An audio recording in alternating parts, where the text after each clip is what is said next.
투자할 때나 살 때나 무조건 샀습니다. 네. 그래서 현재 평단가를 31,224달러에 맞췄습니다. 이렇게 해서 쌀 때 사나 비쌀 때 사나 무조건 묻다말 매수했던 마이크로 스트래터지의 성과는 어떻냐? 미실현 수익이 22.2억 달러를 돌파했습니다.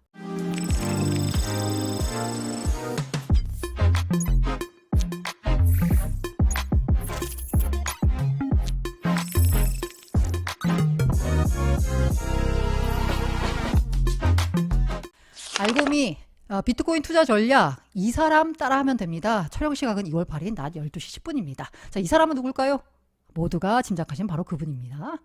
자, GBTC로 환매가 계속 나오고 있습니다. 그래서 계속 순유출이 되고 있고요. 실제로 6일 기준으로 봤더니 ETF로 전환된 다음에 거의 15만 개에 가까운 비트코인이 순유출이 됐습니다. 그런데 다른 ETF로 돈이 계속 들어오고 있거든요. 그래서 ETF 전체로 보자면 순유입되고 있습니다. 17일 거래일째 보니까 6,800만 달러가 순유입됐고요. 계속 순유입 기준 이어지고 있습니다. 다만 아까 GBTC 유출액이 줄고 있어서 다행인데 초반에는 엄청 많이 나왔는데요. 이게 어느 정도 정리가 됐는지 지금은 유출액이 많이 줄었는데 그런데 왜 신규 유입액은 순유입액이 늘지 않느냐라고 보면 다른 비트코인 현물 ETF 유입도 감소했기 때문에요. 그냥 전반적으로 다 줄고 있는 상황입니다. 그 가운데 ETF 가운데 가장 지금 돋보이는 성과를 내고 있는 건 블랙락이죠. 뭐 예상했습니다. 블랙락이 세계 1위 자산운용사기 때문에 이 블랙락 쪽의 상품이 가장 인기가 있을 것이다 예상했었고, 예, 맞습니다. 6일 기준으로 보니까 76,750개의 비트코인을 보유하고 있습니다. 자, 전체 ETF, 비트코인 ETF가 아니라요. 전체 ETF 자산 유입량 상위 5위를 기록했습니다. 이 전체 ETF 가운데서는요. S&P 500 지수에 투자한 ETF도 있고요. 나스닥 100에 투자한 ETF도 있고요. 이런 어마어마한 지수에 투자하는 ETF와 함께 어깨를 나란히 하면서 자산 유입량 5위에 올랐습니다. 그만큼 인기가 많다라는 거죠. 자, 실제로 봤더니요, 운용사들이요, 이 자산 배분 차원에서 비트코인 ETF를 사고 있어요. 이 블랙락의 비트코인 ETF, IBIT를 보유하고 있다라고 운용사들이 신고를 해야 되거든요. 자기들이 이제 뭔가 보유하고 있으면. 봤더니 캐나다 자산운용사가 보유하고 있다라고 신고를 한 거예요. 여기를 봤더니 캐나다에 먼저 비트코인 현물 ETF가 상장이 됐었거든요. 근데 그걸 팔고 블랙락의 ETF를 산 것 같습니다. 왜? 거기는 수수료가 비싸거든요. 그런데 최근 1월 11일 이후에 나온 ETF는 수수료가 저렴합니다. 대충 0.2% 안팎이에요. 그렇기 때문에 1%나 내는 수수료를 내고 캐나다에 상장된 ETF를 사느니 블랙락으로 갈아탄 거죠. 아크 같은 경우에도 GBTC 투자를 굉장히 많이 했어요. 아크 인베스트. 특히나 돈나무 언니의 해안인지 지난해 GBTC 프리미엄이 마이너스 30%, 40% 달할 때 대량으로 GBTC를 샀습니다. 이유는 뭐예요? 비트코인의 향후 가격 흐름을 좋게 보는 것 플러스 그 다음에 그 마이너스 프리미엄이 ETF로 전환되면 제로가 되거든요. 그것까지 먹겠다 하고 해서 산 거거든요. 그런데 GBTC 같은 경우에는 수수료가 2%입니다. 이제 ETF가 나왔고요. 그 ETF, 10개 ETF 가운데 아크 ETF도 있어요. 아크 ETF가 있기 때문에 아크비. 그 GBTC를 뭐하러, 남의 회사 거를 뭐하러 편입해요? 아크비를 사야죠. 그래서 GBTC를 팔고서 아크비를 사들였고요. 현재 그 아크 인베스트가 운용하고 있는 ETF, 아크 W라는 그 ETF 안에 비트코인 현물 ETF인 아크비가 1억 달러 정도 들어가 있다라고 합니다. 포트폴리오 비중은 7%에 근접했고요. 비트 비중을 과거에 GBTC를 보유하고 있을 때 8% 정도 들고 갔었거든요. 그 GBTC 비중만큼 아마 GBTC를 환매한 다음에 아크 W 포트폴리오에다가는 자사 아크비 ETF를 넣겠죠. 이게 다 자산 배분 차원인 거예요.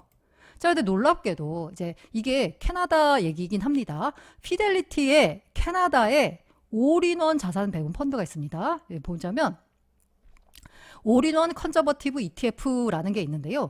여기에 보니까 이 캐나다 증시에 제가 아까 캐나다는 먼저 현물 ETF가 상장돼 있다라는 말씀드렸잖아요. 캐나다 증시에 피델리티 어드밴티지 비트코인 ETF FBTC라는 ETF가 상장돼 있습니다.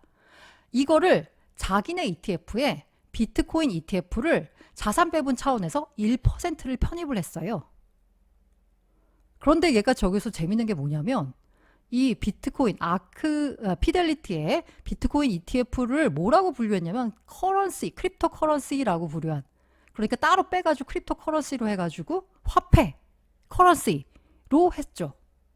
자, 이게 재밌는 게 뭐냐면 이게 캐나다 얘기거든요. 근데 만약에 이런 게 미국에서도 벌어진다면 이미 아큰 하고 있습니다.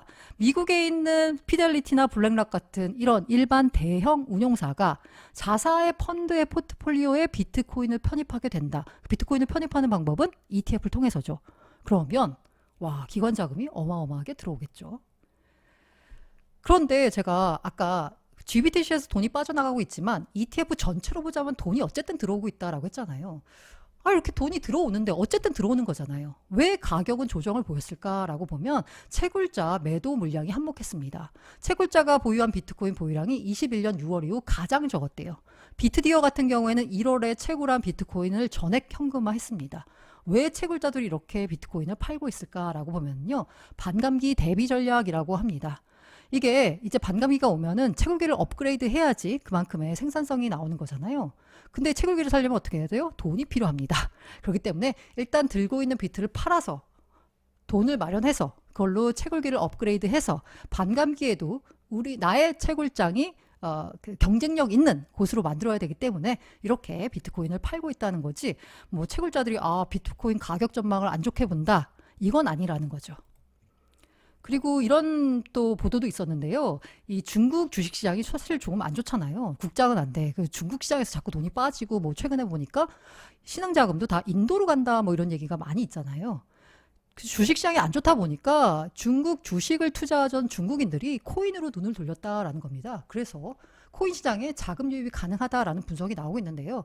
다만 코인 투자를 중국 정부 자체가 그닥 좋아하지 않기 때문에 여러 가지 뭐 하려면 하는데 일단 쉽지가 않아요. 그렇기 때문에 쉽지가 않을 것 같습니다. 자금 유입이 되는 건 쉽지가 않을 텐데 어쨌든 수익이 나는 곳에 돈은 몰리기 마련이잖아요. 계속 중국 시장이 별로고 코인 시장이 좋은 흐름을 보여준다면 차이나 머니까지 시장에 들어올 수 있을 것이다. 기대해 볼 수 있을 것 같고요. 그리고 제가 아까 이 사람만 따라하면 된다라고 했는데 이 사람이 과연 누구냐? 네, 바로 마이크로 스트래터지의 마이클 세일러입니다. 창업자. 자, 이분이요, 최근에 트윗을 올렸는데 850개를 더 샀대요. 850개. 왜 850개를 샀을까? 그래서 총 들고 있는 비트코인이 19만 개랍니다. 그러니까 마이클 세일러가 보기에도 8만 얼마 들고 있는 게 기분이 나빴던 거야. 그러니까 850개를 더 사서 19만 개를 딱 채웠습니다. 제가 보기에 이분은 21만 개까지 살 것 같습니다. 앞으로 2만 개 더 살 것 같아요. 왜? 전체 발행량이 2,100만 개잖아요. 그 가운데 우리 회사가 1%는 들고 갈 거야 라고 이제 계획을 세워놓은 게 아닌가라는 생각이 듭니다. 자, 이분이 850개 더 샀다라고 트윗을 올렸을 때가 이때 또 무슨 일이 있었냐면요. 23년 4분기 재무실적 발표하는 컨퍼런스 콜이 있었거든요. 그때 비트코인 전략 및 비즈니스 전망에 대한 질문에 답하는 시간을 갖는다라고 하는데 여기서 또 중요한 내용을 발표했습니다. 자, 일단 제가 아까 1% 총 발행량 1%를 갖는 게 목표가 아닐까라고 했었는데요. 사실 분실분을 감안하면요. 이미 마이크로 스트래터지가 들고 있는 건 1%가 넘을 것 같습니다. 분석에 따라서 다른데 전체 유통량 가운데 18에서 23%가 분실된 것 같다라고 추측이 되고 있습니다. 자, 제가 아까 마이크로 스트래터지의 마이클 세일러를 따라 사야 된다라고 했는데 실제로 마이크로 스트래터지가 비트코인 산 걸 보면요. 이 가격이, 바잉 프라이스가 정말 다양합니다. 16만 달러에서 샀고요. 4만 3천 달러에서 샀고요. 4만 5천에서 산 것도 있네. 4만 9천에서 산 것도 있네. 아이고, 5만 9천에서 산 것도 있네요. 비쌀 때나 살 때나 무조건 샀습니다. 네. 그래서 현재 평단가를 3만 1,224달러에 맞췄습니다. 이렇게 해서 쌀 때 사나 비쌀 때 사나 무조건 묻다 말 매수했던 마이크로 스트래터지의 성과는 어떻냐? 미실현 수익이 22.2억 달러를 돌파했습니다. 우리나라 돈으로 3조 원에 달하는 미실현 수익을 거둔 겁니다. 게다가 또 좋은 게 뭐냐면요. 올해부터는 이 미실현 수익을 재무제표의 수익으로 반영이 가능합니다. 이 변경된 회계 규칙에 따라서요. 지금까지는 비트코인을 샀어. 근데 이게 만약에 평가 손실이 났어. 내가 매수한 가격보다 지금 현재 시장 가격이 더 낮다라고 하면 손실이라고 재무제표에 표시합니다. 그런데 내가 매수한 가격보다 더 시장 가격이 높다라고 해서 나 수익이라고 재무제표에 표시를 못했어요. 그런데 앞으로는 표시를 해야 되고요. 이 변경된 회계 규칙은 기업들이 25년까지 적용해야 됩니다. 그럼 마이크로 스트래터지가 변경된 회계 규칙을 적용하면 아마 회사의 미실현 수익이 상당히 많이 잡히겠죠. 재무제표가 건강해지는 겁니다. 물론 이에 대해서 야 너무 실적 변동성이 커질 것 같다 라면서 걱정하는 분들도 있는데요. 일단 지금 현재 상황으로서는 워낙 31,000달러에 샀으면 워낙 싸게 샀기 때문에 네, 마이크로스트러지의 재무제표가 건강해지는 효과를 볼 수 있습니다. 번외로 테슬라 역시 보유 비트코인에 대한 수익 아마 보유 비트코인 한 33,000 정도에 산 걸로 알고 있거든요. 정확하게 모르겠지만 그것에 대한 수익, 미실현 수익 역시 변경된 회계 규칙을 적용하면 역시나 재무제표에 테슬라의 재무제표에 반영될 수 있습니다. 자, 그리고 이런 얘기가 많이 있었어요. 마이크로스트래터지 주식이 지난해 비트코인 가격보다 훨씬 더 많이 올랐어요. 300%가 올랐나? 비트코인 가격이 100 몇 퍼센트 오를 때. 마이크로스트래터지가 자기 시가총액 거의 몸짓에 거의 뭔가 맞먹는 비트코인을 들고 있었거든요. 그러면서 마이크로스트래터지 주식을 사는 건 비트코인에 간접 투자하는 효과를 본다. 라는 시장 내러티브가 퍼져 있었고 그에 따라서 사람들이 마이크로스트래터지 주식을 비트코인의 프록시라는 표현을 쓰더라고요. 그런 느낌으로 샀어요. 대안투자 성격으로. 그런데 비트코인 현물 ETF가 나왔잖아요. 자, 간접 투자를 하는데 돌아가는 마이크로스트래터지보다 그냥 현물 ETF를 사는 게 훨씬 낫잖아요. 그러면 왜 마이크로스트래터지 주식을 사야 돼? 라는 의문이 들 수밖에 없죠. 그런데 이 의문에 대해서 마이클 세일러가 답을 내놨습니다. 어쨌든 ETF 같은 경우에도 제가 아까 마이크로스트래터지 주식보다 ETF를 사면 되지. 실제로 보니까 조만간 추월할 전망입니다. ETF가 보유한 보유량이 마이크로스트래터지가 보유한 비트코인 보유량보다요. 자, 제가 아까 마이클 세일러가 답을 내놨다라고 했죠. 자, 뭐냐? 마이크로스트래터지가요. 이제는 비트코인 개발 회사가 됐습니다. 소프트웨어 회사가 아니고요. 보시면 캐시, 이쿼티, 뎁 있고요. 밑에 비트코인 디벨롭먼트 컴퍼니, 비트코인 개발 회사. 비트코인과 소프트웨어 개발, 비트코인 홀딩, 액세스 캐시 이렇게 해가지고 비트코인 홀딩을 늘리고 비트코인 홀딩과 쉐어홀더 주주 가치를 높인다라고 이제 목표를 세운 거예요. 마이클 세일러 본인이 뭐라고 말했냐? MSTR, 마이크로스트래터지 주식에 투자하는 건 비트코인 현물 ETF에 투자하는 것보다 가치 혁신적이다. 왜? 우리 회사가 변했다. MSTR 투자자는 자본 구조에 대한 적극적인 통제권도 가지게 된다. 비트코인을 보유하는 것 플러스 자본 구조에 대한 적극적인 통제권도 가진다라는 거죠. 단순히 암호화폐 자산만 보유하는 ETF와 달리 회사는 가치를 혁신할 수 있는 능력도 가지고 있다. 비트코인도 가지고 있는데 가치 혁신 능력까지 있어요. 수수료, 부채 거래를 위한 현금 창출 가능성, 자본시장 활용 능력 등 마이크로스트래터지는 저많은 장점을 가지고 있다라고 했어요. 비트코인을 일단 들고 있으니까 그 보유 비트코인의 상승분만큼 회사 가치에 반영이 될 거고요. 게다가 이 마이크로스트래터지가 들고 있는 비트코인을 가지고 다양한 방법으로 활용할 수 있을 겁니다. 뭐 단순히 말해서는 비트코인을 빌려줄 수 있겠죠. 비트코인이 필요한 어떤 그 기관들에게 거기서 나오는 뭔가 수수료를 먹을 수도 있고요. 비트코인을 활용해서 뭔가 다양한 뭔가를 할 수 있겠죠. 뭐 정확히는 모르겠지만 그렇기 때문에 ETF를 사는 것보다 자기네 주식을 사는 게 더 낫다라고 마이크로스트래터지가 주장을 합니다. 어쨌든 뚝심 있게 매수한 결과 미실현 수익이 3조 원에 달하는 엄청난 효과를 누린 거죠. 자, 비트코인 투자할 때는 그래서 어떻게 투자해야 되냐? 네, 마이크로스트래터지, 마이클 세일러처럼 투자하면 되지 않을까라고 생각을 해봅니다. 그리고 설날 앞두고 좋은 소식인데 비트코인 가격이 보시면 아시겠지만 시봉으로 갖고 왔어요. 이달 들어서 지금 최근에 이렇게 많이 좀 올랐습니다. 이 최근 상승에 대해서 고래가 매수했기 때문이다라는 분석이 나오고 있는데요. 그럼 앞으로 어떻게 될까 궁금하시죠? 이 보합 가능성을 전망하는 것도 있습니다. 왜냐하면 이게 반감기 사이클도 반감기 왔다 그래서 뭐 바로 급등하는 건 아니고 금리 인하도 언제 될지 모르기 때문에 일단 여름까지는 좀 시장이 좀 조정을 보이면서 보합 좀 지지부진할 것 같다. 그렇기 때문에 적립식 투자를 권장합니다. 왜? 이게 지나면 장기적인 흐름에서는 긍정적으로 보기 때문에요. 앞서 말씀드린 대로 이제 비트코인 ETF 이슈가 끝났어요.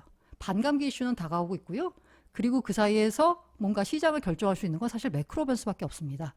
금리 인하가 지연이 우려되면서 금리 인하 지연 우려가 이제 비트파이넥스 임원이 보기에는 아직까지도 비트코인 가격에 반영이 안 됐다는 거예요. 지금 한 44,000 하는데 금리 인하가 지연될 거다라는 우려가 반영이 안 된 가격이니까 이게 반영이 되면 가격이 내려갈 거다. 그래서 단기 하락 조정을 예상한다라고 말을 했거든요. 실제로 봤더니 파월이 우리 금리 인하 기대하지 마. 신중해야 돼. 라고 발언한 데 이어서 연준에 있는 각종 인사들도 신중한 금리 인하 필요하다라는 식으로 발언을 잇따라 내놨습니다. 토마스 바킨 리치먼드 연준 총재, 원하는 곳에 도달하기 위해서 인내심 가져야 된다. 그다음에 쿠글러 연준 이사 역시나 물가에 집중하는 편이 나을 것. 금리 안 내린다는 거죠. 클리블랜드 연은 총재 서두를 필요 없다라고 했고요. 미네아폴리스 연은 총재 역시 더 많은 진전이 필요하다라면서 신중한 금리 인하를 강조했습니다. 금리 인하 시점이 빨리 오지 않는다라면 당연히 비트코인 가격에는 그닥 좋지가 않겠죠. 하지만 장기적으로 봤을 때 ETF가 나오면서 ETF 상장 전과 후는 시장이 바뀌었다라는 말씀을 드렸잖아요. 오늘 주기영 대표가 트윗을 하나 올렸는데 이 장외에서 비트코인 매수세가 유입되고 있다라고 합니다. 근데 OTC 바이어, 장외에서 사는 사람들은 새로운 투자자라는 거예요. 그러면 뉴 인베스터, 새로운 투자자는 누구냐라고 봤을 때 기관이다라는 겁니다. 그러니까 기관들이 많이 들어오면 기관 주도의 불장이 본격적으로 시작될 거다라고 하면서 온체인 데이터를 통해서 보여줬는데요. 말씀드린 대로 ETF가 출시가 되면서 뭔가 신규 자금 들어오고 특히나 기관 주도의 자금 들어오면서 장기적으로 봤을 때는 오를 수밖에 없는 구조가 만들어지고 있습니다.